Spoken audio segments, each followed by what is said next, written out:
although I wear a frown.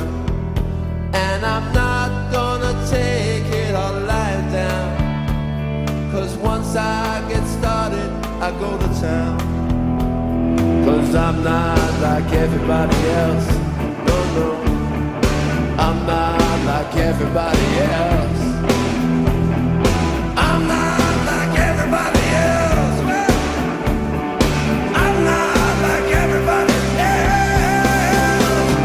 And I don't wanna live my life like everybody else. And I don't wanna be destroyed like everybody else. And I don't wanna get a job like everybody else. 'Cause I'm not like everybody else. You sing it, what are you?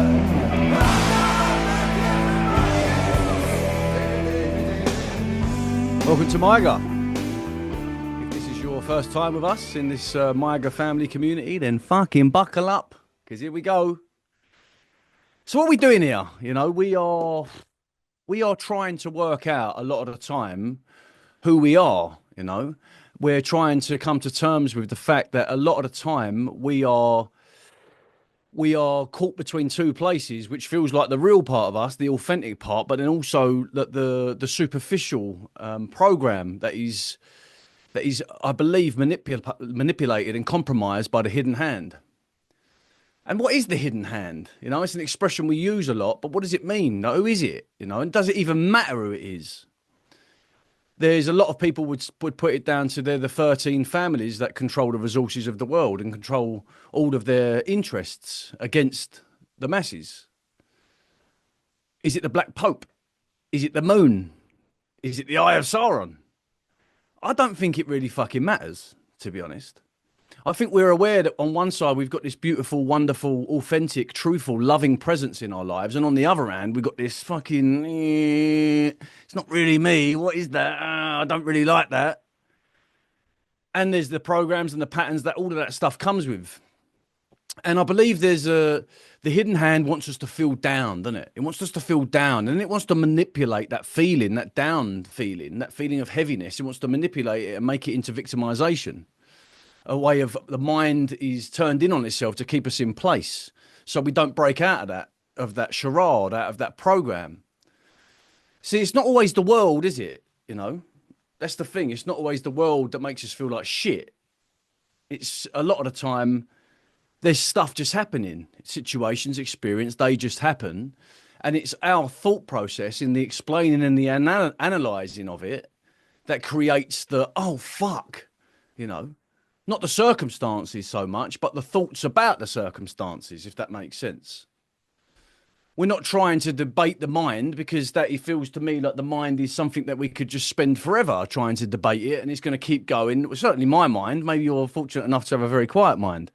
But in the way that we're sort of like we're very much caught in that paradigm then, we're listening, and we've identified so strongly with the radio that we're now arguing with it. Should I have sausages for dinner? No, you had fucking sausages last night. You can't have sausages twice, okay? Not in a week. And so we're having this, like, it's about the validity of what the mind's saying, right? Like, debating it just feels to me like we're going around in circles all the time. But to question its validity, is it true what the mind says? And if it is true, how do we know? You know, is that the voice of us, or is that the voice of the hidden hand, of the program, of the slave self, of the shadow self? And what happens if we question that internal dialogue? What happens if we decide to just let a moment come up?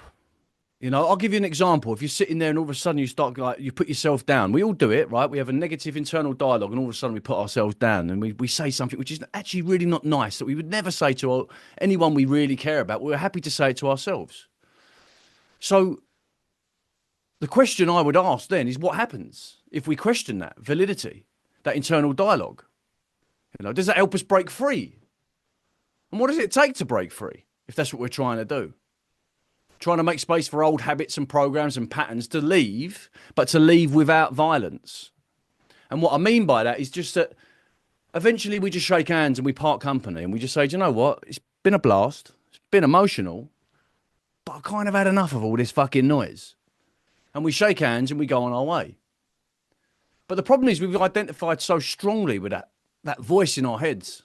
And many of us, including myself, are guilty sometimes of building a life around that identity, which is not actually us. It's paradoxical. It's very, very conflictual. And it's one of the big reasons, I believe, that keeps us in this space of what we could call dis-ease, you know? And then our body, a lot of the time, reacts to that in a psychosomatic way, and we end up manifesting and formalizing that dis-ease, that frequency of vibration of dis-ease, which then comes in lots of different forms, doesn't it, of illness and what we could label loosely as depression or stuff that is perhaps our addictive patterns and programs that are trying to escape that feeling. So one of the things is just trying to figure out in this space, in MYGA, is that who are you? You know, who are you really? And I know that's a big one, but I think that in this community, we're building an offering, a space for people to secure enough to risk just letting it all go, to be able to find out that. Letting go of the stories, the pain, the shadow, the voice of both the jailer and the prisoner simultaneously. To express yourself, and for me to express myself as I see fit, regardless of the risks of upsetting people and the stress and sometimes that causes to the audience based on us just being who we are. And I believe a lot of the time we have to make... I said this funnily enough not so long ago to Hannah, is that I believe I can put my hand on my heart and I can say I'm quite a wise man, right? And I believe that wisdom comes because I've made so many mistakes. You know, I've made so many mistakes. I've done a lot of stuff in my life that a lot of people haven't. And I believe because of those, what we could very loosely say, negative experiences, I've been able to formalize a deeper understanding of this physical perception, you know. So in one way or the other, it kind of makes me a little bit more wise for me, right? You don't have to think I'm wise, but you should.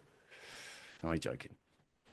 And so, like, a few days ago, and this is what, like, my process is, like, I look around and I read a lot of stuff about the social dialogue and what has reach and what has exposure and what are those people saying that have got platforms and exposure and how is that benefiting mankind? And then that way I can work out as whether they're with us or they're against us.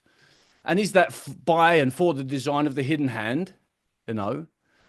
And one thing, we just spoke about this just before we jumped on the call, me and Swiss, is that one thing that came out to me very readily and very quickly is religion, you know? And you probably all know where I'm going with this because it's pretty out there. And I feel, and this is only my opinion, right? And I believe I'm always welcome to that if I deliver that in a way that I feel is not persecuting or insulting individuals, but it's more to say, like, as a rounded generalization of what I believe is religion has caused an incredible amount of conflict on this earth. And now it feels like it's back again, yeah, on steroids. It's amplified. It's you pick a side or you're fucked, all right? It's the patriots over there with Jesus and the anarchists over there with Muhammad and the Jews are over there being the chosen ones. And in truth, I don't really have a problem with anyone or anyone's people's faith. But to me, true faith is inherent, right? It's just something that we are, you know. Our connection to source doesn't require any validation from an external source. Our connection to God is source, yeah? That is what it is. It's our birthright. And for me, it doesn't ever feel like it needs justifying by stories and Chinese whispers, you know? And I'm not trying to dilute or deduct away from these parables. I'm not. But I am sort of very much like, well, where's the evidence then? How the fuck do you know God really said that? Well, you know, they said he said it, and then he said he said it, and then he made a different edit of that because he didn't like the way that edit looked. So now we're here, and this is what God said. And to me, it's like, no, I don't really feel that. You know, I feel like if I go into the most consistent, constant part of myself, the purest part of myself, I feel like I can have an open dialogue with God very quickly. And in fact, if anyone hasn't read it, there's a book called Conversations with God, which is a very interesting take on what I'm trying to explain. And this is the thing about religion for me is that when it builds up all of this paradigm and all this narrative, is that, like, undeniably somewhere in there is a superiority complex within that said religion. And then most of them suffer from that, like either conscious or subconscious. And if you don't follow that doctrine, you're fucked. You know, no heaven for you, sunshine. That's it. See, God only listens to those who follow this rule or that rule, or they do this or they do that, or they pray this way or they pray that way, or they pray here or they pray there, or read this book or don't read that book. Does that sound like God? You know? That doesn't feel like God to me. That feels very narrow. It's not all encompassing of that feeling of God, of love, of everything, you know? So I, this is where I'm going with this. I posted a meme the other day, right? And I knowingly beforehand, it was contentious. Yeah. And it showed 4 Muslim puppets in the UK political scene. And let's just explain who those puppets are quickly. You've got Sadiq Khan, he's the mayor of London, who was pro-vaccine, pro-lockdown. He's a pro-2-tier justice system. He's a globalist. He's pretty much destroyed London in a way that, I mean, London's always been a place where he's always had areas have been shady, areas of where there's been maybe a disproportionate amount of crime. But this is like Gotham City in a fucking Batman movie now, you know, like genuinely. Yeah. It's very, very heavy there. You know, this is the guy who is literally following orders to destroy London because it's always been such a beacon on the world scene. And it's being destroyed, and that is all part of the agenda. So I understand that. And then there was this other guy called Sir Hamid Patel, who again is very pro-vaccine. He's a religious figure who is a devout Muslim, right, in the curriculum, yeah? So again, for me, that's like a concern of like, well, how are we ever going to get some kind of very open perspective, a very balanced overview of the world and the world scene to be able to teach people, to be able to put that into curriculum if it's coming from someone who's a devout Muslim who sees stuff in a very blinkered and selected way. And then there was someone else called Mohammed Dazamun or something like that, who's I believe he's the mayor of Brighton. And again, this is someone who was massively an advocate for the COVID jab and all of the COVID measures that came into place. And then there was a CBE, a lady called Mahmood, Shabana Mahmood, who is also incredibly pro-lockdown. He's a Labour MP, for fuck's sake, and describes herself again as a devout Muslim. And they're SIRs and they're CBEs and all of this stuff, right? So all of these titles in these pictures that I posted have got their political positions, yeah, underlined. And the meme read, maybe this is not very PC, but it's me, right? The meme read, halal is this meat you're looking for.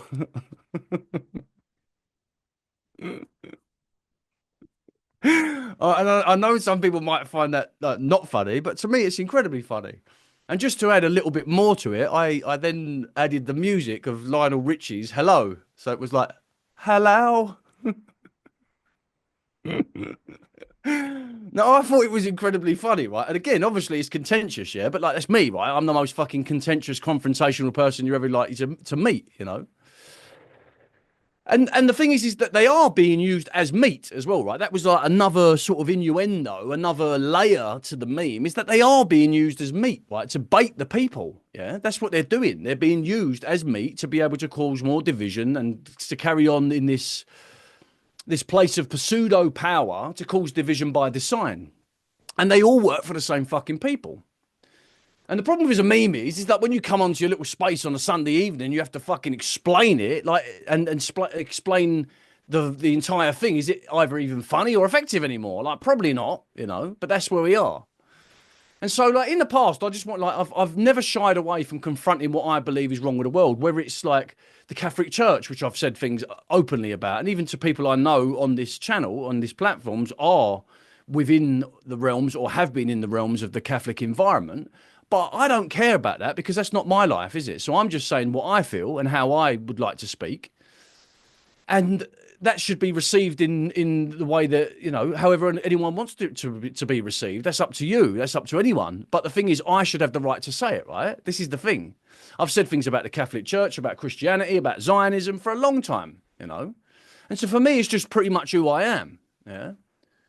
But I suppose like what I want to do is unpack it because it feels like an incredibly important subject, right? Religion and what that means, you know? And so this is my take on it, you know?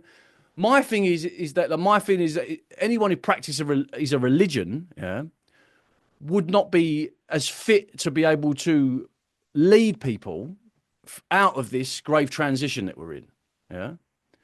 The reason I say that is because it feels like it's going backwards. You know, like one of the things that we can all say, hand on heart, we can say, do you know what one of the issues is control. Yeah. One of the big issues about this world is that there's an external fucking authority governing my life and telling me how I should live, telling me to roll my sleeve up, telling me to muzzle me, telling me to fucking have a thing stuffed up my nose, telling me I can't drive like that, telling me I've got to do this, I've got to pay this, and all these things. To me, that feels like if we were to have people who are very, very much pro systems, pro control, pro doctrine, pro dogma, then we're going backwards. Or at the very, very least, we're going sideways. And that to me is not where we need to go. Religion for me is like handing over your governance, right? Like your power to something outside of yourself. Yeah. It's taking our innate, beautiful connection to source and asking for it to be validated by doctrine, by narrative, by fiction, you know? Through like Chinese whispers of stories, we're supposed to believe that once upon a time was the word of God, but it took thousands of years for all this to come down and all these different interpretations. And now we've arrived and here, yes, this is still the interpretation of God. This is what God said. How the fuck would we know that is true or accurate? You know, for me, like our individual connection to source is above stories. Yeah, it's beyond words, right? It's deeper than division. It's fucking God is for everyone. All right. Not just because you read this book or you wear that hat or you grew your beard or you shaved your head or you fucking wear a costume or a cloak or whatever. For me, God doesn't give a flying fuck about any of that. And when I say God, I'm talking about source. Yeah. I don't think God gives a flying fuck about that. To me, God is acceptance, you know. And anyone who says otherwise, to me, that feels like that's not the way of God. So anyone who's got a superiority complex and I'll be honest with someone near and dear to me is a very outspoken Christian, and they're often saying to me, "He's like, listen, you know, you're not going, you're not going there. You know, you've got to fucking take Christ into your life, and you've got to hand it over to Christ. Otherwise, you know, you're not gonna." And to me, it's just like, well, what does that say about you then? Is that you've positioned yourself as in a place of superiority because you follow this doctrine and I don't. And I think that lends itself across the board, right, to all these different religions. It's all about sort of like us against them. And we know this and they don't know that, but we read this book and we pray like this and we eat this and we do this. And so that means God's on our side. You know, what the fuck? How does that even sound like God ever? You know, it's a man-made doctrine for the agenda of disconnection, the agenda of control and division. And usually they want a fuckload of money for it as well. You know, all of a sudden, this wonderful divine fucking creation that we are, that supposedly, for my understanding anyway, is that once we leave this physical vessel, we go back into that void, into that oneness. But we have to buy our way back in if you want to follow these doctrines. You've got to buy your way back in. The more money you got, the more you can sit at the front of the fucking church or the front of the mosque and we'll look after you and you'll be one of God's right-hand men. To me, that doesn't feel or sound like anything that is truly, truly divine. So what this post created was a backlash from those who have been hypnotized by the thirst for diversity. You know, they've held on to this diversity. It's like, oh my God, I am so I believe in all cultures and everything's wonderful. You know, everyone should be able to do everything and say everything. And it's like, hold on, no. You know, yes, there's truth in real diversity. Like there's truth in everything else. But when it's been manipulated by people in positions of power that have all got connections, very, very compromised connections to all of these other fucking big players, then you've got to ask yourself, is that real fucking diversity? You know? And I think those who are championing that type of diversity, they've turned their back on truth. They've turned their back on the protest of equality, you know, and become literal parrots of the state, you know? And that's kind of where it feels like we are, is that the state or the hidden hand is purposely putting all these devout puppet Muslims in positions of power to cause friction, to create division. And we're all beginning to hate one another to such an extent that the bastard hidden hand eventually, which is created these owned and submissive fucking puppets who control the police, they can bring in martial law to create order out of chaos, which is one of their goals. So knowing all of this with the four previously mentioned government puppets, they're fucking fair game to me. All right, they're fair game like all the other fucking puppets and nonces and fucking idiots out there who are pretending to be champions of the people, but actually they're all on the take. They're all owned. You know, they're all just one bunch of Freemasons with different hats or another bunch. So they're fair game to me, you know, and I find that is very telling for a lot of with the people who are supposedly, because this is one of the arguments I get, right, is that, and when I say backlash, I've had a lot of people private message me, a lot of people of like, oh, I didn't expect that of you, Danny. You know, how can you have an opinion about Muslim people? I've had private messages saying I'm a racist. Like, it's bizarre how these people that have supposedly been following you for years, who've been ignited by my fire, have been supported by my light in the darkest times, you know. I suppose the people I've made laugh and feel good during like this really catastrophic, challenging time in mankind. And there's no reaction of like thanks or love. Not that I want that, right? I don't want that anyway. But like it's the only time they ever interact with me is when they're triggered by something that I've said, you know. All the other things I've said which they agree with, crickets. Absolute crickets. Yeah. But as soon as I say something that to them is triggering, yeah, him, yeah, I can't believe he said that. Their reaction is triggered by my expression. So they jump to the defense of another bunch of hidden hand owned whores. Yeah. They're all in bed together. There's one bunch or another bunch. They're all the same. If they're on the political scene, if they're in the public eye, if they've got publicity, if they've got a big, huge engagement and reach, they're on the take. They're owned. I mean, I don't even know if that fucking has to be explained anymore, you know? And because these people have identified so deeply with the ideology of diversity that because I question that, they call me a racist. You know, just to clear that up as well, right? Even if I do condemn a religious group, even if I said right now, do you know what? I really don't like fucking Muslims. That is still not racist. Yeah? Muslims are not a race. Right? It's the same as me saying that I don't like Christians. Right? I don't dislike anyone, really. I mean, yeah, there's a few people I don't want around me, but I don't really feel like sort of like there's anyone I dislike. So the logic for all that's gone out the window. They can't even understand the difference between someone who is sort of critical or prejudiced against a certain religious doctrine to someone who is racist, which is then like it's diluting real racism. It was actually one of these guys who was like, oh, you can't believe you said that, you know, that guy up there, he doesn't even look like a Muslim, he looks like a Sikh. And I was like, what? You can't just say he looks like a Sikh, you know, you're trying to undo, like trying to put me out to be racist, but you're actually stereotyping him yourself. Not that I give a fuck either. But it just gets to the point where it's sort of like people have accepted the same agenda as they were supposedly once so against, you know, like so against it. All these sort of people who were champions of free speech and champions of people being able to say what the fuck they want, and anti-government and anti-state and anti-establishment. And now they've rolled over and accepted governance because it's been delivered by the same group of people acting out of the same fucking agenda, but now they're supporting their own demise because it's cleverly wrapped up in a beautiful tag of diversity, you know, changing yes men whores over here with another yes men whores over there and expecting change. It's like knowing you've shit your pants, right? But then you go and change your shirt. Oh, really? That's what it is. You shit yourself and you're like, I'm just going to go and change my shirt instead. That's going to solve the fucking problem. But it's not, is it? And then the thing that I feel really, really irritated by, you know, and again, this is my freedom of expression. Thank you very much. You know, the thing that I get really, really fucking irritated by is that these so-called warriors of freedom, or once upon warriors of freedom, they tell me to stay safe.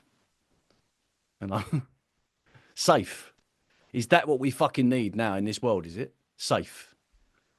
You know, safe is like autonomous cars that are doing their own thing because we can't be trusted to control them anymore. Like they're dragging us back into the conformity lines and slamming on our brakes because the computer mistakenly read a blade of grass to be a brick wall. And so we can't be trusted to drive that car anymore. Staying safe is fucking staying in your own home and doing as you're told and listening to the channels that they give you. Too frightened to have an opinion against anything else outside of yourself. Anything that goes against the status quo because you might just upset someone.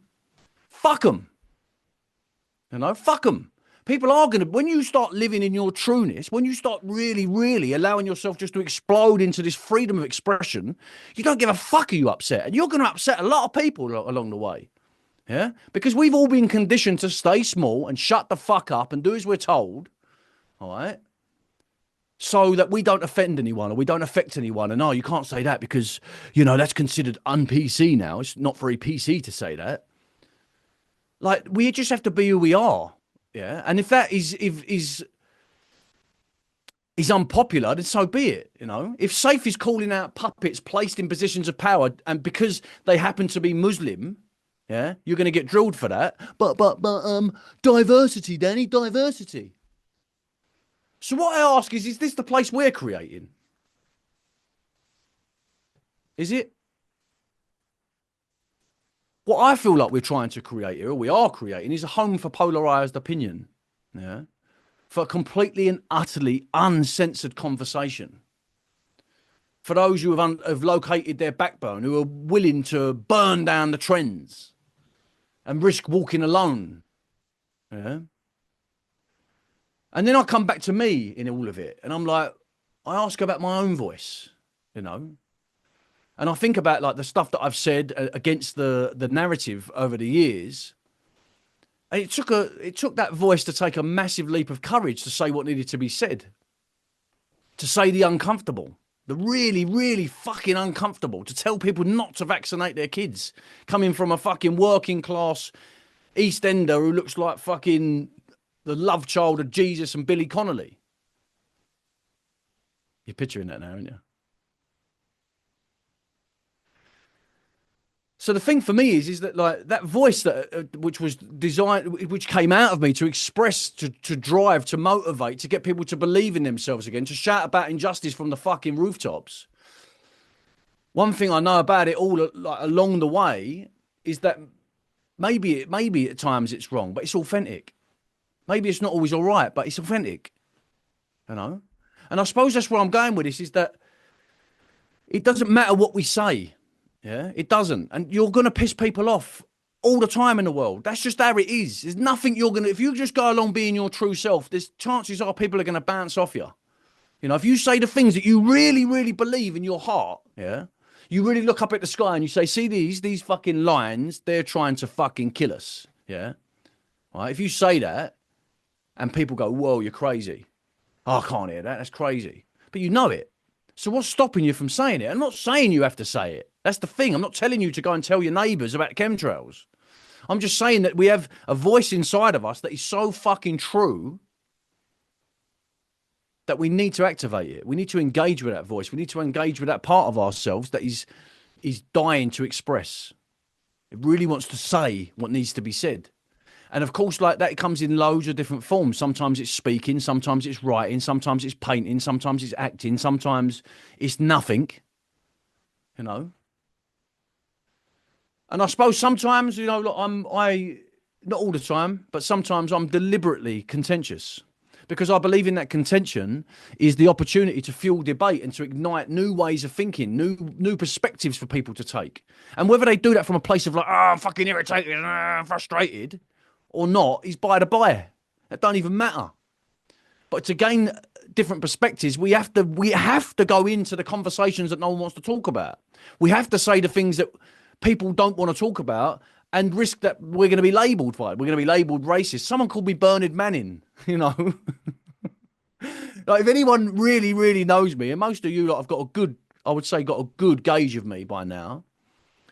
I truly believe I live and let live. I'm very, very expressive and I'm very open and about my views that are sometimes quite confrontational. But at the end of the day, it's more to sort of add some spice to the social commentary because everything's so fucking sterile and everything's so safe and no one wants to say anything anymore.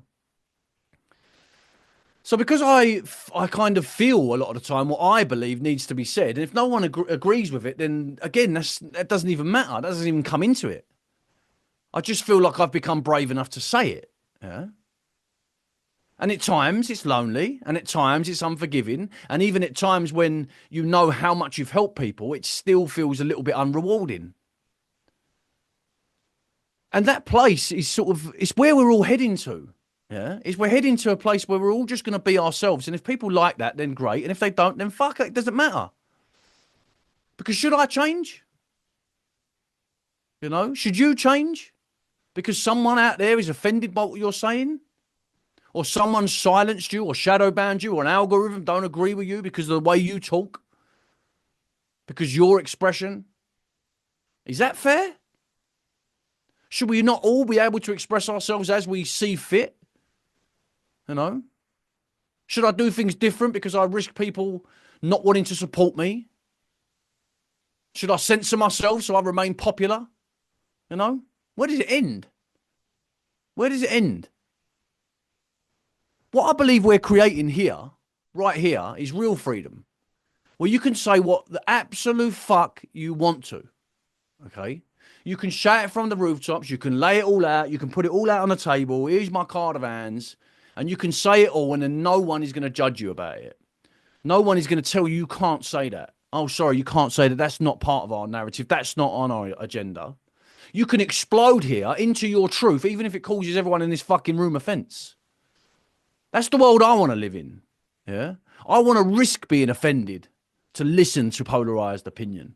I want to risk being pissed off and triggered by the fiery fucking conversation that people are bringing to the table. That's what I want. I want people to be able to just go, do you know what? I fucking don't agree with that. You know, in your own way, of course. And to me, when I think about that space, when I really, really get to that place in myself, this is MYGA. It's what it's all about. So how do we do that? How do we conjure up that part of ourselves that has been indoctrinated and conditioned to suppress itself for fear of reprisal, for fear of somebody saying, fucking hell, he's mad. He's mental, he is. Wow, that guy's mental.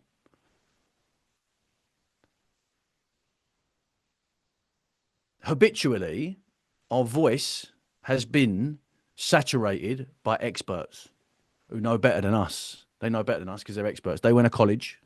They went to university. They got some nice fancy letters behind their name. So now they know more than you. They know more than you about you. So you can't have a voice anymore because they're going to tell you how you feel. They're going to tell you what's wrong with your body, what's wrong with your mind, what's wrong with the way that you express yourself. They're going to tell you because it doesn't fit in with the status quo, it doesn't fit in with the narrative. So you're not allowed that voice anymore. And it's social policing is what's happening. It's not even the fucking algorithms so much anymore. People have become the algorithms.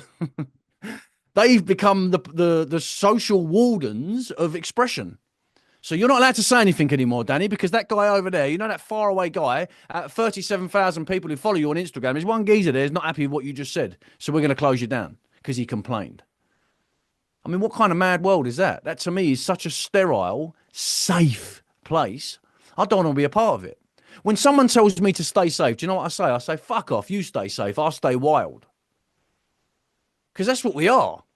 We're fucking wild, you know?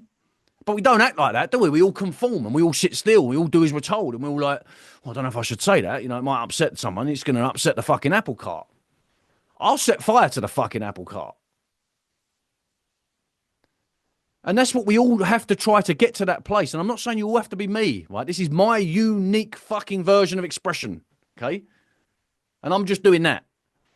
And 9 times out of 10, it's spontaneous, it's fluid. I don't really think about it. I'm just saying what I feel, yeah? And that upsets people sometimes, but fuck them. And I truly, truly feel in my heart is that this space is going to end up being a beacon of that. Because anywhere else you fucking look around, we're not allowed to say any of that stuff anymore.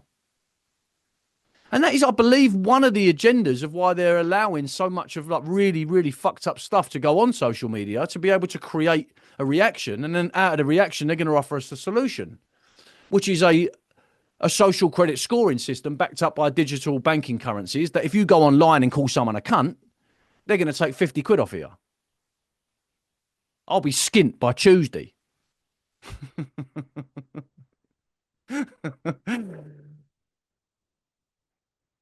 So I just feel like we're on the verge of this very progressive flow of mankind, where we're willing to really, really put ourselves out there and say the stuff that is so opposite, is so polarized to the official narrative that we're being saturated with, that we're being spoon fed with, like we're idiots. You know, this is how you have to live. This is what you have to do. And all of it is about control, right? I think if you zoom back and you look at all these different mechanisms, whether they're fascism, communism, technocratic communism, whether they're belief systems, whether they're factions of this or factions of that, all of it really comes back down to control. Whoever that hidden hand is, whatever it is, that energy field, that fucking dark agent of the fucking extraterrestrial, perhaps, what it is trying to create what it believes is to be the most perfect world. Yeah, like I said it before as well, like Huxley in the Brave New World. There's something in that. It's such a sterile place that everything is planned to precision. There's no screaming, there's no animation, there's no expression, there's no fucking difference in anyone. Everyone's just carbon copies of each other. And I feel like we are we are the fucking resistance to that here. You know, we are the revolution in the fact that we're actually tearing all this off, trying to find out who's under here and going, oh, do you know what? I want to fucking shout a little bit more about what's going on in the fucking world. I want to say more. I want to stand up and be counted. I want to say I've had enough of this shit. If anyone hasn't watched it, there's a great film from 1970 or 1972 called The Network. And it is an absolute corker. You know, it is talking about this situation that we live in right now, 50 years ago, in this apathetic world where many, many people are just going by in this robotic, mechanical fashion, void of any unique individuality and void of any expression. And we're here, and correct me if you think I'm wrong, you're welcome, but we're here tuning up that machine. We're fine tuning what really is us. And going, oh, hold on a minute. Hold on a minute. There's a bit of fire down there, isn't there? Ooh, what can I do with that? Where can I put that fire? How can I get that? Rip it out of me and put it out into the fucking world so people can see it. People can feel it. And then they can react to it. And then they all of a sudden it comes out of them. And they start to go, oh yeah, fucking hell, we're powerful, aren't we? So we have to dig away at all of the stuff that's stopping us feel like that. And a lot of it comes down to social conformity, which is over there, but it's our self-worth that's over here, which is the fueling of the social conformity, because we don't want to stand out of line. We don't want anyone to look at us because we haven't got the esteem, we haven't got the self-worth, the self-value to be able to hold that gaze. So we'll just stay small. Shh, shh. Be quiet. Because then that way, we'll never be seen.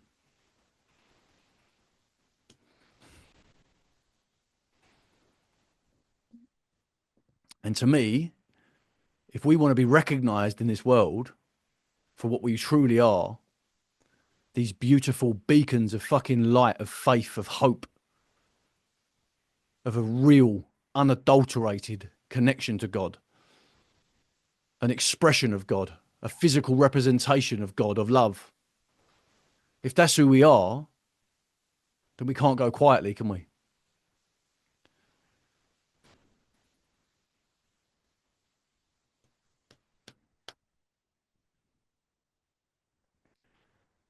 So what I would love is to people to really dig deep. Yeah, to dig deep, to find out what's holding you back. What's stopping you? What's stopping you from realizing who you really are? For being able to look at yourself with love and admiration like you do to your nearest and dearests, to the people you admire, to look at yourself like that. What's stopping that?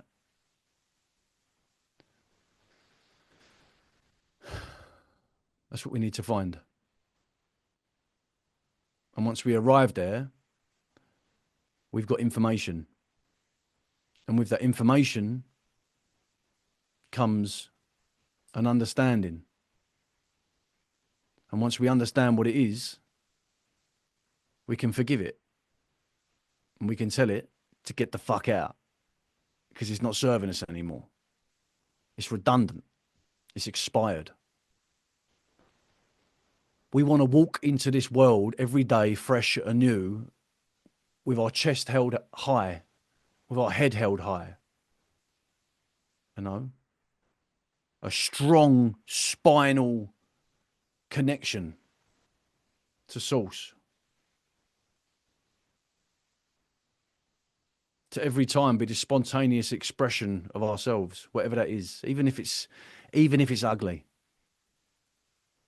And trust me, sometimes it can get ugly. But that's all right too. So, listen, I've gone on long enough, and does anyone want to come up and have a chat with me? If you don't, I'll just keep talking. It's all it's all the same to me. I feel like I'm talking to myself anyway a lot of the time, because we're all just fucking mirrors, aren't we? You know?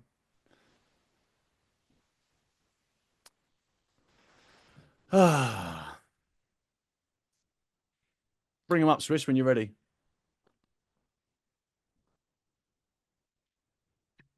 Oh, not you. Only me. Yeah, I just listening to. I've had a manic evening. I've been listening to you while finishing up my Jason Christoph course, and at one point I've got like you going on, and then I've got them going on, and it's just been a bit like, whoa, crazy. But yeah, just going on. Can I just say quickly? I can't believe you're cheating on me. I'm so sorry, but stuff has to be done. To better oneself, we have to bring these things into our world. Absolutely. But yeah, just going on what you were just saying at the end there about bettering ourselves and realizing how powerful we are. It's really I've had a really interesting week, and I think partly I can put that down to doing some work with Swiss, which that guy is just off the scale awesome. And I can't thank him enough. But yeah, I've spent this week, I've had a bell tent. I bought a bell tent in 2020, waiting for the world to go tits up, and I was going into the woods with the kids with the wood. Told you, you're early. Yeah. I was like 5 years ago. But yeah, I've just put it up in the garden because I've turned it into my meditation room, writing room. So I've started writing. I just didn't know I was a writer, but apparently I am. Yeah, and it's just like there's that saying, isn't there? Don't wait, create. And it's just like literally I've gone on the massive creating field of so my bell tent is really cool. It's it's all set up ready for me to do all of that, read and just be nice and peaceful. But what really helped with the stuff that Swiss gave me was every day I've been reading out some of the stuff that he put and told me to sort of say to myself. So I've been doing that. I've been doing it religiously. Careful.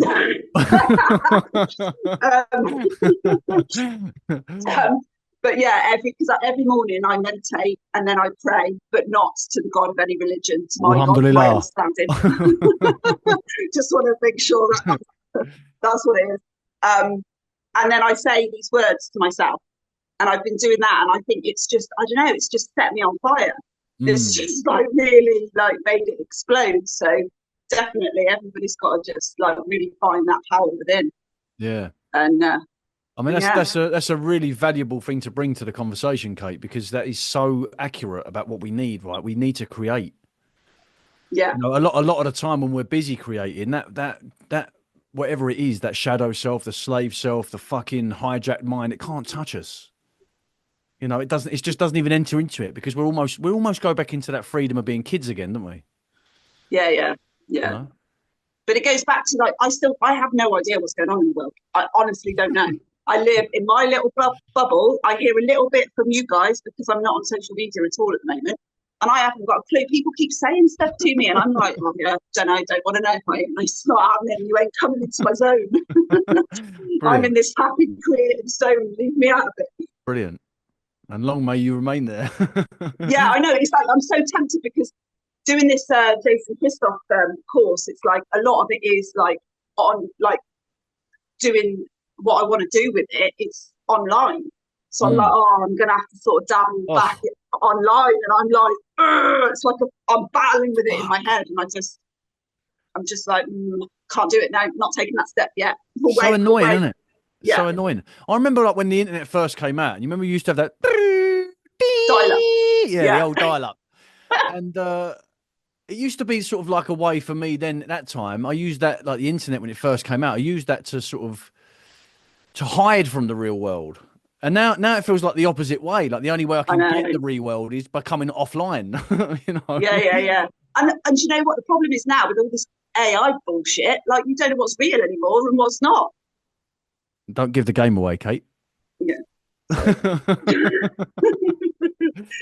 Anyway, I'll leave it at that. Let somebody else come up. But yeah, thank you. Honestly, that's incredibly valuable to me right now. You know, really is, because I feel like a lot of the time I'm at my happiest when I'm creating. Yeah. And that feels like there's been some kind of resistance there. I wouldn't say a blockage, but resistance, because I'm still able to do it. It just comes from a fucking hell, I've got to do that now space, as opposed to sort of like, oh my God, I can't wait to do that. You know, it's like the excitement when you're in that creative excitement. I don't think there's a better feeling. And you know, the other thing is that like I never thought I was creative, but the truth is we all are. Absolutely. Like we just lost our creativeness along the way. You know, it came with us when we came here. Yeah. But like I thought, like I say, I didn't realize I could write, and I've just been like literally writing reams of it of stuff. And I think Dan and Izzy can vouch. I read some stuff to them the other day, and they gave me the thumbs up anyway. So, but yeah, but like things like doing the interior to my Beltec. You know, I always think, oh no, I'm not very good at that kind of stuff. And now I'm going into it, and I'm like well excited to go into my Beltec and sit there and do stuff. And it's so everybody's capable of doing it. And it's interesting, isn't it? Like you just said, is that I think a lot of people suffer from that. Is that like you enter into something and like you sort, I'm going to do that, and then all of a sudden the mind comes in. It's just like, you can't do that. That's not you know, you're not capable of that. And once you break through that, you realise that noise has got no validity whatsoever, is it? Yeah, and not allowing perfectionism to come in either. And stuff like that, because it's like I can be a bit like, oh yeah, no, that's not good enough, no, that's not lined up, no, and it's just like, no, stop, just do. Yeah, just do. Yeah, you're right, darling. Anyway, I'll let someone else come up. Thank you, Kate. All right, just talking about that, like creativity, like there's the next people who are coming up, Johannika, I think it is. They got a fucking guitar in their hand. So like I feel like this is going to go a little bit stars in your eyes, which is I'm all up for that on a Sunday evening. You know, tonight, Matthew, I shall be. So let's get them up. Let's see what's going on. Maybe it's just a pretend guitar. It's a blow up one. Hey. Hi there. Hey, is it Johannika? Johannika. Johannika. Johannika. Johannika. Yeah. From the Netherlands. Aha. Okay. This is my son, and he can play very nice guitar and he can sing very nice. And he said, I would like to play a song if that's possible. We would absolutely love to hear that. Okay. Cool. So in about 1.5 months from now, I'm gonna step on the stage to share my first album made by myself and wrote by myself. And the song that I want to share this evening with you all is a song that we probably all know. Yeah. I learned this song just for some technical skills on the guitar, but I listened to the lyrics and I never thought it was actually right. So I rewrote it to the text, what I'm gonna share with you all. So okay. And what's your name, young man? How do we introduce you? My name is Arnoud.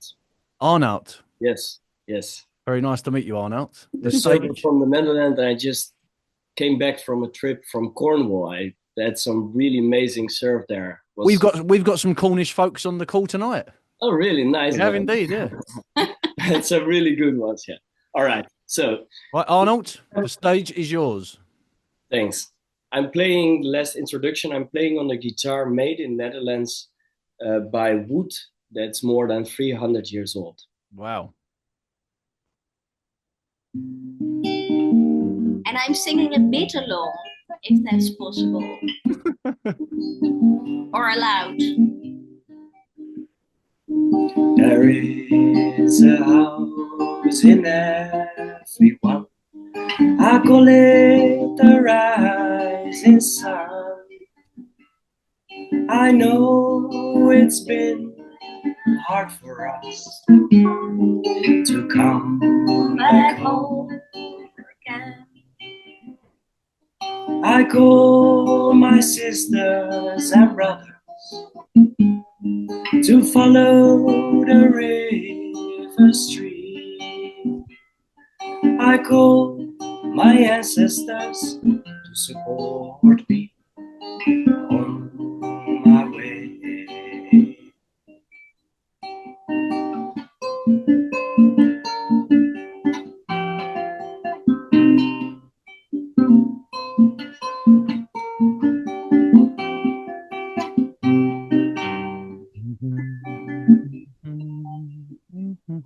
There is something to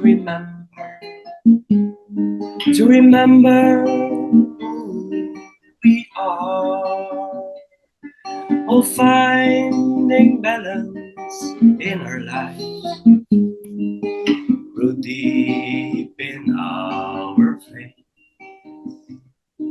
I packed my bags for a while, for coming home again, to experience from beginning till the end, for returning home again.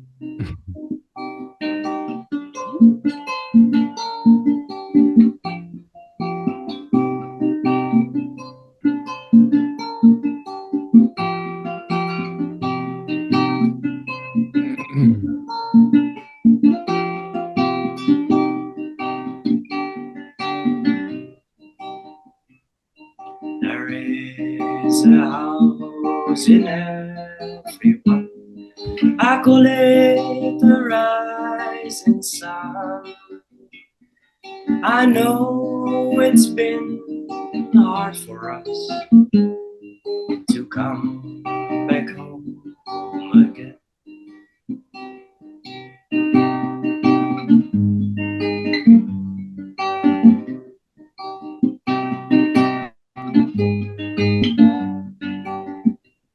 We zijn gevormd, we zijn prachtig.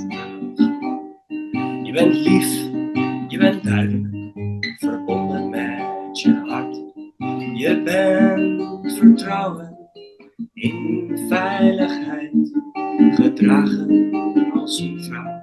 Ik hou van jou, ik hou van mij, ik hou van jou, ik hou van ons, voor nu en altijd. Ik hou van jou, ik hou van mij, ik hou van ons, voor nu en altijd. Ik ben vurig, ik ben krachtig, ben anders geaard. Wat recht is voor jou en andersom. Het is niet goed, het is niet beter, alles klopt, voor nu en altijd. Ik hou van jou, ik hou van mij, ik hou van jou, ik hou van ons, voor nu en altijd. Ik hou van jou, ik hou van mij, ik hou van ons, voor nu en altijd.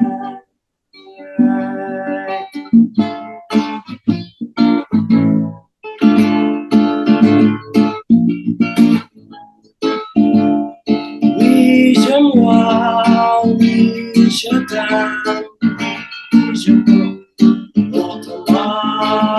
Ik hou van jou, ik hou van mij, ik hou van ons, maar altijd.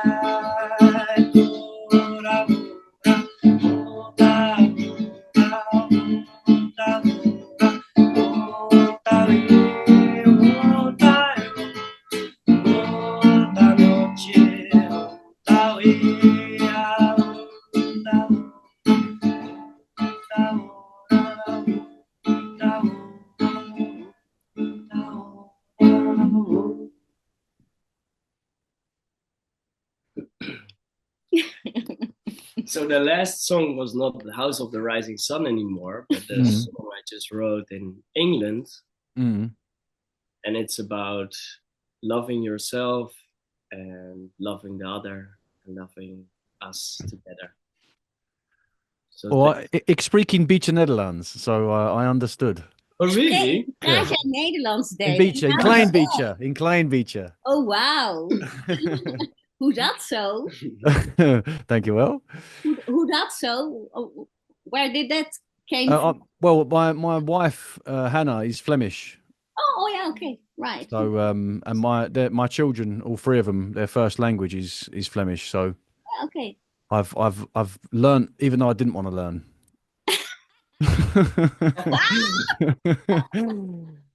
I learned English, but oh yeah, there you go.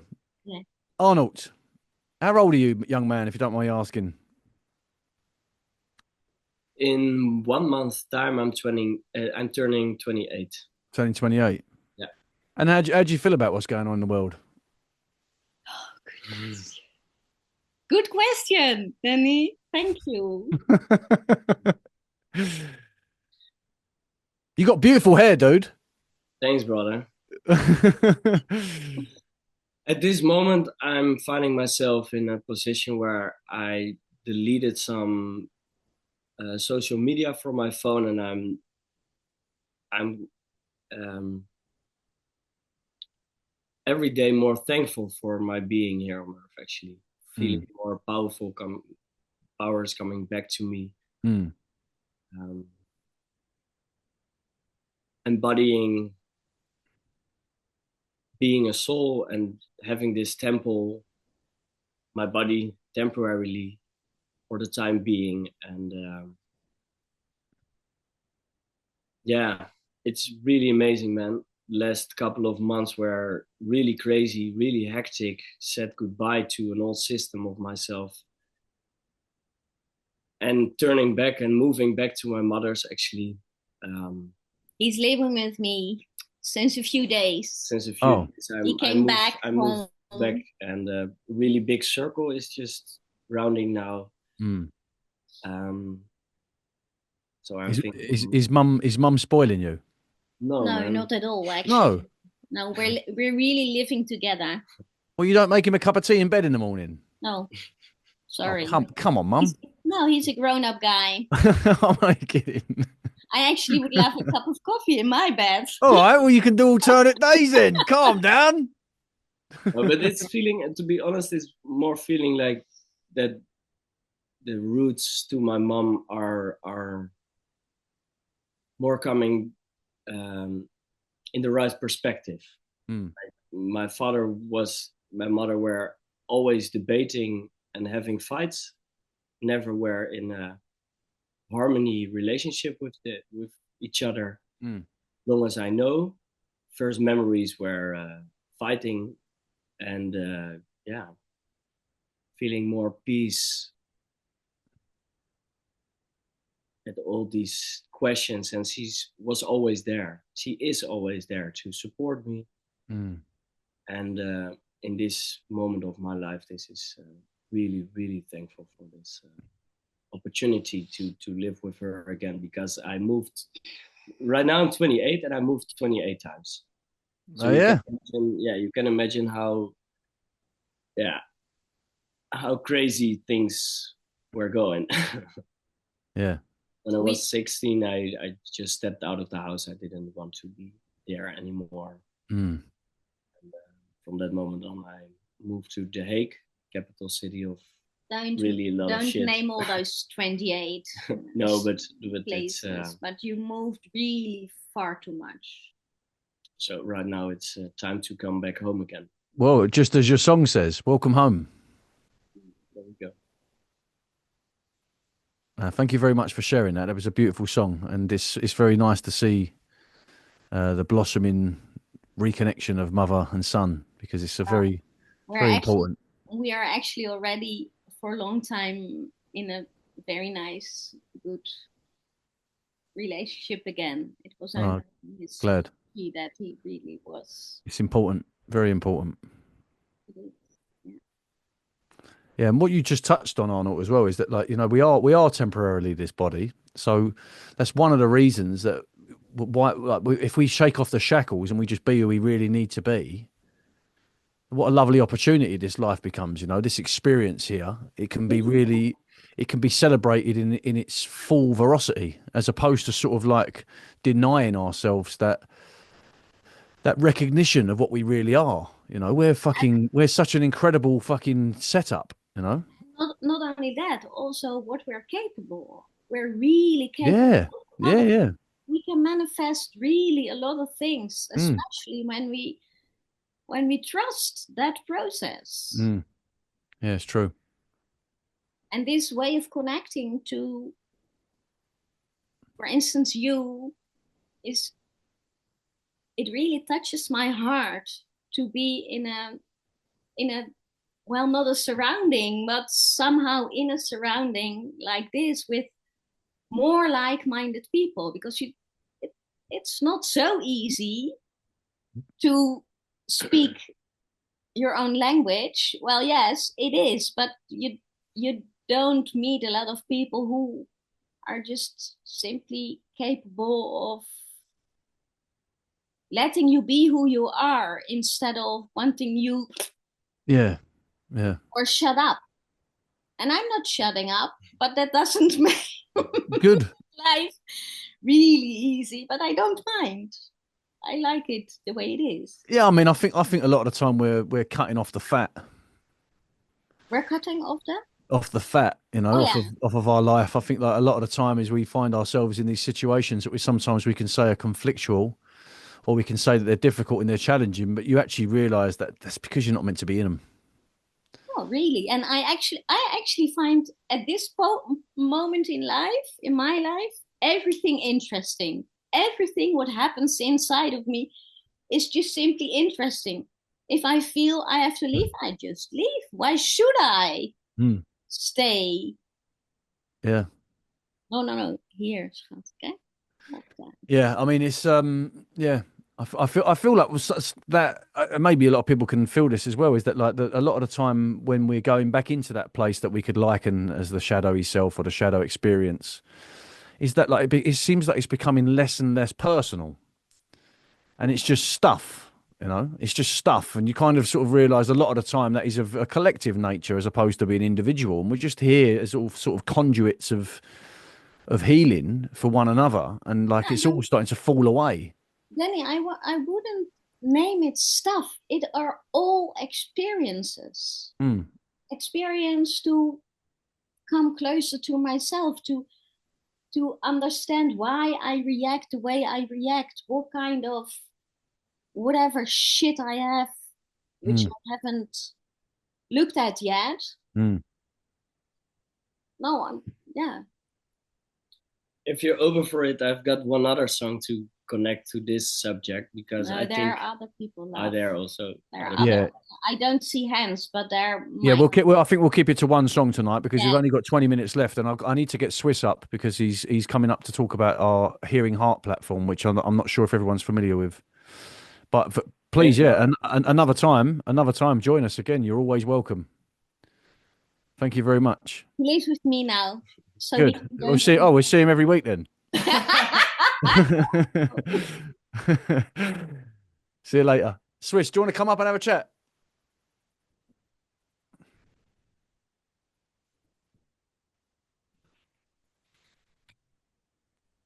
Sure, let's do it. Hi, everyone. Is this the bit where I ask you to define what the hearing heart is? Oh, God, please don't. No, actually, I'm getting better at it. I'm getting better at it. The last few times I've introduced it as a space where we get to look at the illusion of our own inadequacy. I kind of really like that, and all the stories and I mean, to add a little bit, and I think it really ties nicely in together what we're doing at the Hearing Heart platform that we're running as well, which, in the end, it all goes down or comes back to narratives, as you were sharing in your monologue at the beginning. There is the external narratives, and usually they aim at some form of fear or at some form of inadequacy. And what I just become more and more aware of in my own life, as well as with, the conversations that we're having, is, the external narrative just hooks into our internal narrative in different ways, right? So if the external narrative is one of like, well, fear and shame and guilt, and somehow you have to do this and don't do that, because if you do that, it means you're a bad person. But it always hooks into something that's already there within us. And that's what just becomes more and more clear to me. To give an example, for me, during the whole pandemic stuff, the virus was never a thing for me, right? There was never something that I feared, like, oh my God, that thing is going to get me, because I don't think it's real. But then, like, where, the narrative hooked into me, or, what kind of put me into a fear state was like, well, FEMA camps. Say what? FEMA camps. Well, yeah, I mean, maybe not the FEMA camps, but basically like, well, just removal of all the freedoms, supposed freedoms and all that, right? So it was kind of like that stuff. And, whether you're fearful of the virus, the supposed virus, whether you're fearful of what the state and what those, idiots are going to do, it doesn't really matter, right? As long as you're in that state.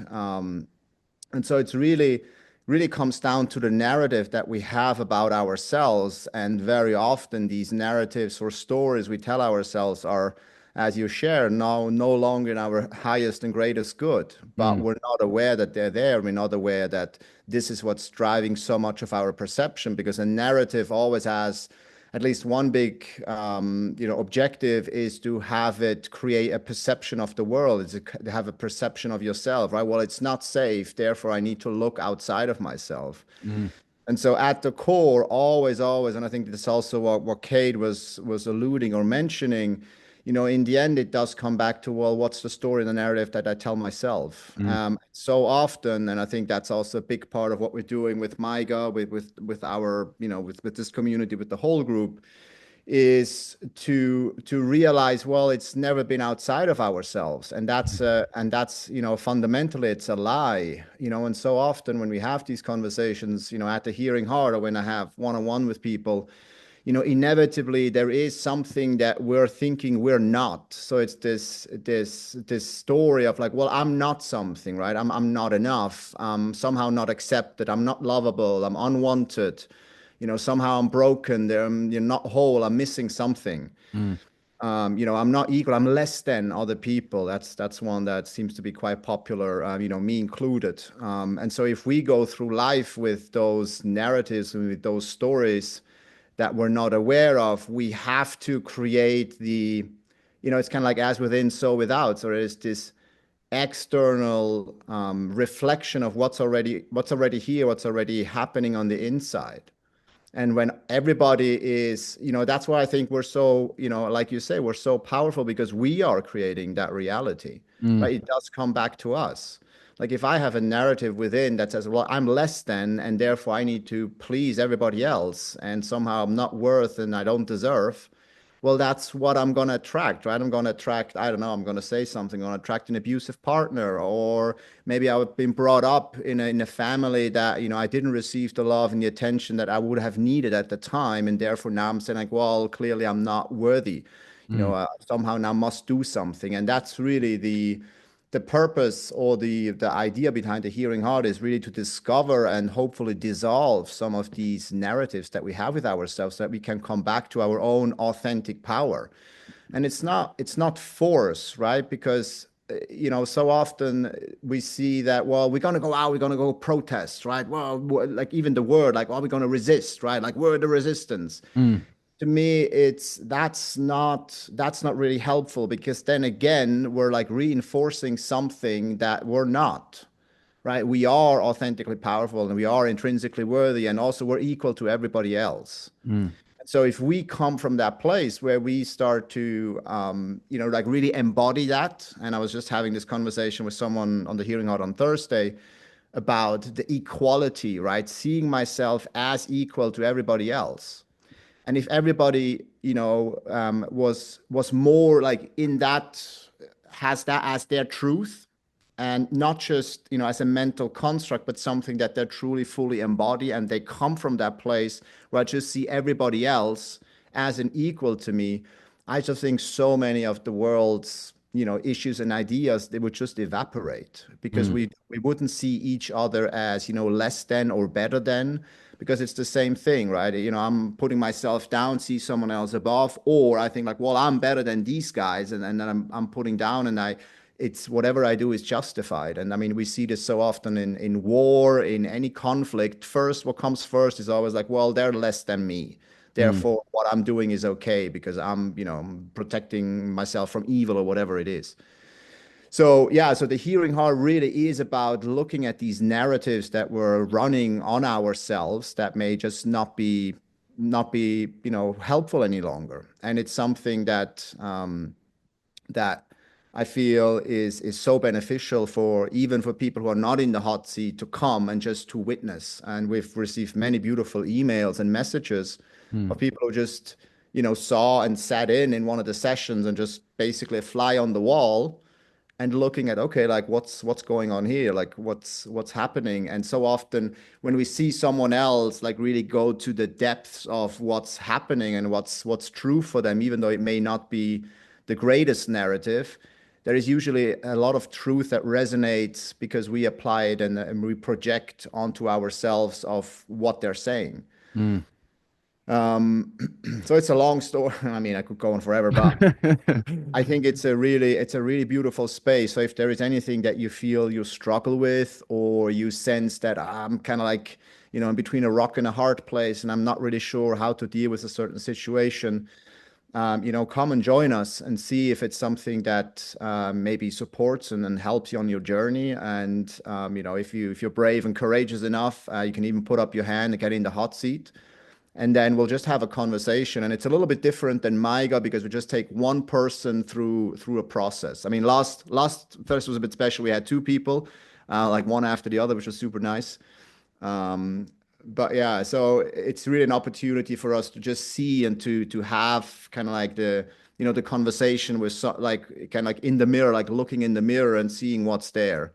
I think it's beautiful. And I do think that this is, in my opinion anyways, right? Everybody's entitled to their opinion. I believe that is one of the quickest and the fastest way with how we create a more beautiful and a more wonderful world that we all feel and know is possible. And I don't think it happens with trying to fix or change anything in the external, because that the thing is there in the external is a direct result of the narrative that we run within. I have found that to be true for myself. I have found that to be true with a lot of people that, I'm having these conversations with. So kind of overall, like as the collective, like that's what's being created in the outside. Yeah, because it's funny if you think like when you say that to people and people who are sort of they haven't really gone on that journey of self-inquiry, and you say that, they say, well, how am I going to fix all that out there? And you say, well, it's not out there. It's not even out there. That's the first place. It's not out there. Right. And there may still be things that need to be addressed, need to be rectified now, for sure, right? I mean, there is definitely like certain, things or systemic stuff that's happening that we can already see like, well, this is never going to work like that, right? And that's okay. And, that can be changed. However, I think kind of like in a more maybe metaphysical basis, it's, well, with what energy are we creating that change, right? If the change comes from a place of fear and well, this is not okay, and somehow of resistance, then that energy is also infused in whatever it is that we're creating. And so if we're coming from a place of like authentic power where we go like, no, this ain't right and let's change it, but it comes from it's not like a combative thing. It's more like, no, this just doesn't make any sense and there's a better way. And it has a certain, it comes from inspiration, it comes from joy, it comes from a place of real truth. Then I find it does have that's involved or infused in that story as well, in that what we're creating.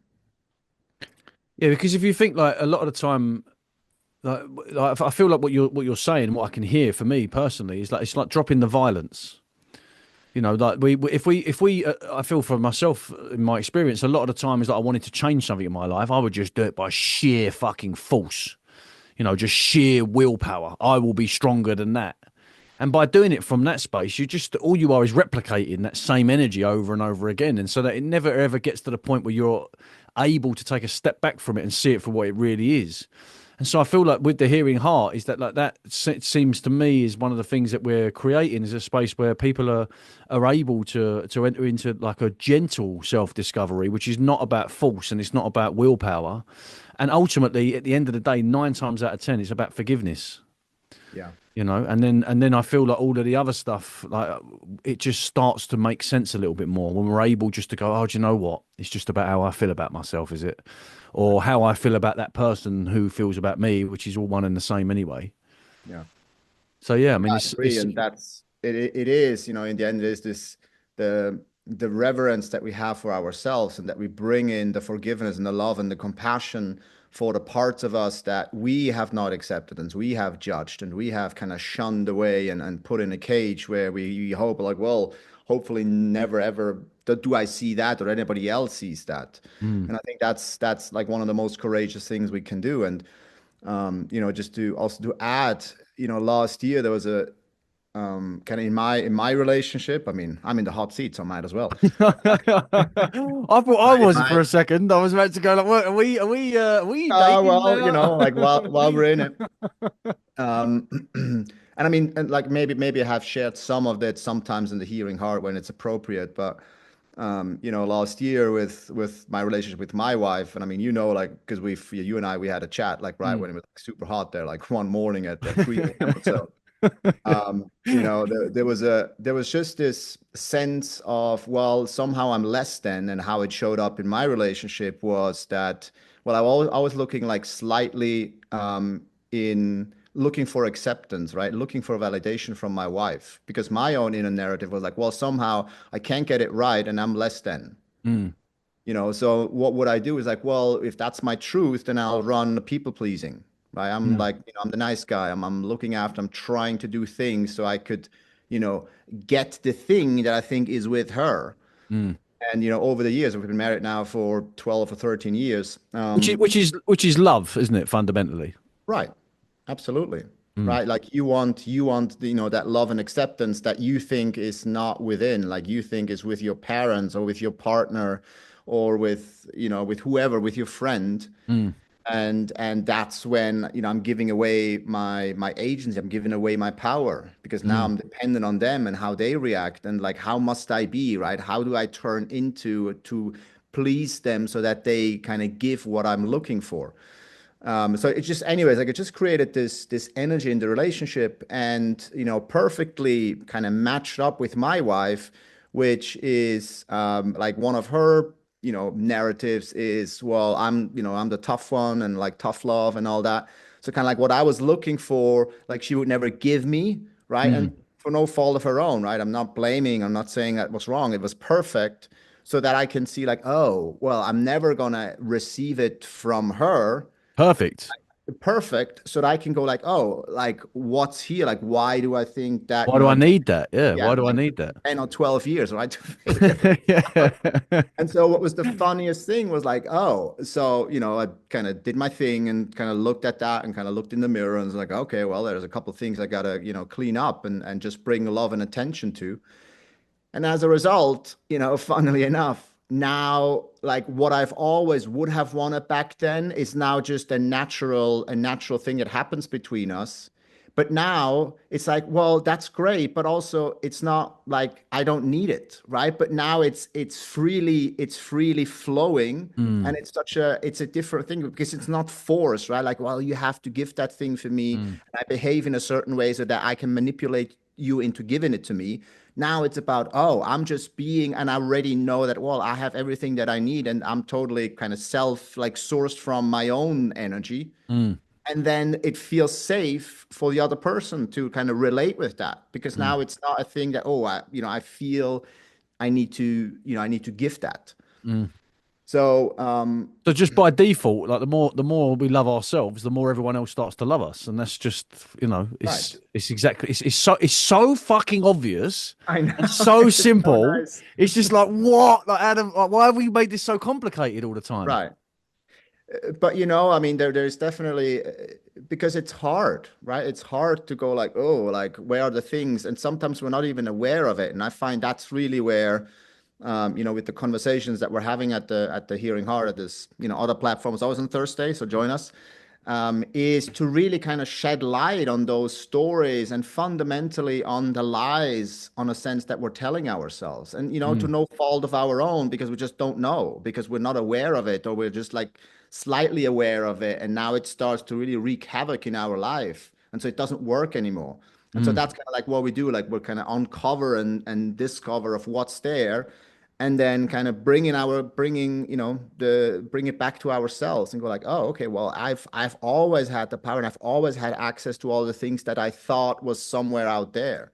And then as a result, to add, as a result, I find that so much of these external narratives and, like in the fear and all that jazz that they're always playing on, there is less and less kind of like, kind of holes or things that they can get in, because you're already okay, and you already know like, oh, I'm safe, and I'm okay, and I'm enough, and I'm worthy just by being here. I don't need to do anything, and it's just okay. And then when someone tells you something, you go like, no, this is bollocks, and that's okay. And that also allows us then to go like, yeah, and I'm standing up because I know I love and accept myself for who I am, as I am, and I don't need your approval. So it's okay if you don't agree with me.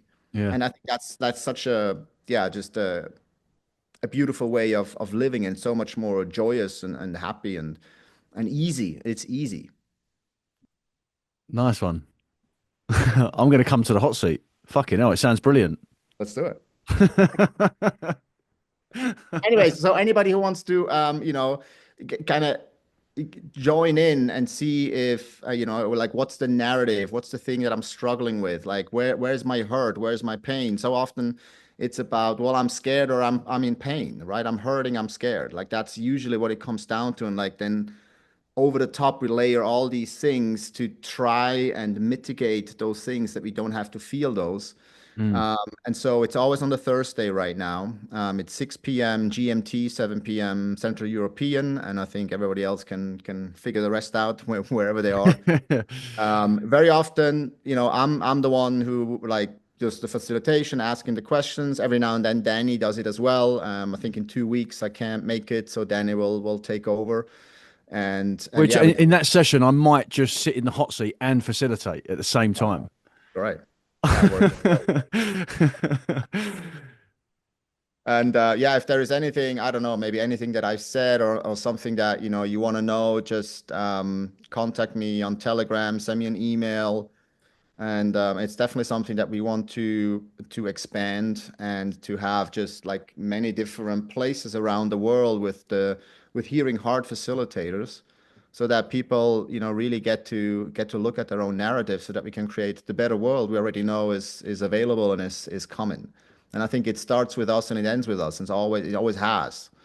So that's really like an empowering thing, and it's not kind of giving it away and hoping that Trump or Elon or like whoever is gonna come, because they're not, right? We are the ones, and that's, I think, such a consistent message that we have been preaching to, in a way. And I think it does really come down to us embodying that, not just knowing it, but really embodying it. And what's in the way of the embodiment, I find, are those like little and sometimes big narratives we have about ourselves. And that's what the Hearing Heart is here to do, and hopefully dissolve, and so that you can really tap into the thing that you're here to do, right? And everybody has something else. And I think that's one of the things that we want to do with the Hearing Heart. So thanks for listening. Top work, Swiss. Thank you very much, mate. Yeah, I mean, look, I know it sounds so fucking simple. Yeah, I know it seems like so obvious. It's just like, how can it be that simple? That the whole world will change if I change. But it legitimately is that simple, And I think often what is in our way of that is just a shitload of stuff we've buried. The ugly shit in us that we've, like Swiss just correctly said, is that a lot of the time that we'll show some of our darkest parts to the people that are most closest to us, the ones that we're perhaps so open with, that we're sure, maybe because of hook or crook, they can't leave anymore. We're together. We got kids, Hannah. All right. You can't leave. But we can. There's there's an element of like that stuff is okay for everyone to see as well, right? It's just that the more we forgive ourselves and all of those parts in there that are in the way of all of that, I think we just become a little bit more whole. And then from that place, that the world just seems to make a little bit more sense, and it doesn't seem like so out of our control. You know, it seems like we can have a say, and it comes back to that trying to sort of really tailor ourselves to understand that voice. You know, that really listen to it and recognize it. And then before long, we're all just going to be fucking howling, mate, and they're just going to run for the hills. You know, that's how I see it going. But we've got some stuff. We've got some experiences to look at, and we've got some baggage to undo, each and all of us. And I feel like what a wonderful, wholesome invitation we've created with the Hearing Heart is that you've got a safe place to do that with such a lovely man as Swiss. So, people, I really hope this was as good as I felt it was.